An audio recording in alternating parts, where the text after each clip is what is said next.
पुणे महानगर प्रदेश विकास प्राधिकरणाचा प्रारूप विकास आराखडा रद्द, तर रिंग रोडला फटका बसण्याची शक्यता कमीच. आता नगर नियोजन नव्यानं होणार. पुणे महापालिकेचे 10 जलतरण तलाव बंद, 35 पैकी 10 जलतरण तलाव विविध कारणांनी बंद असल्याची माहिती समोर. पुणे महापालिकेच्या उत्पन्नामध्ये आतापर्यंतची सर्वाधिक वाढ, तर 2024 ते 25 या आर्थिक वर्षात 8,272 कोटींचं उत्पन्न, गेल्या वर्षीपेक्षा 12 कोटींनी या उत्पन्नात वाढ.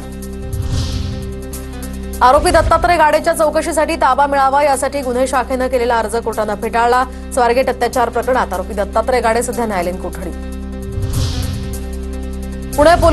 पुणे पालिकेकडून आता मिळकत कराच्या बिलांचं वाटप 1 मे पासून होणार. महापालिका उपायुक्त प्रतिभा पाटील यांची माहिती. पुणे महापालिका हद्दीमध्ये समाविष्ट झालेल्या गावांमध्ये 1,334 कोटींची विकास कामं केली जातील. कोणत्याही प्रकारे निधीचं वर्गीकरण होणार नाही. महापालिका आयुक्त डॉक्टर राजेंद्र भोसलेंचं आश्वासन. पुण्यातील ससून रुग्णालयामध्ये 2 जणांना लाच घेताना अटक, तर एसीबीच्या पथकाकडून जयंत चौधरी आणि सुरेश बोळणे यांना अटक. फर्निचरचं बिल काढून देतो म्हणून 1,30,000ची लाच मागितली. पुण्यात ई बाईक टॅक्सीला प्रवासी वाहतूक संघटनांचा विरोध, तर प्रवासी वाहनांचे पर्याय उपलब्ध असलेल्या ठिकाणी ई बाईक टॅक्सीला परवानगी देऊ नये, प्रवासी संघटनांची मागणी.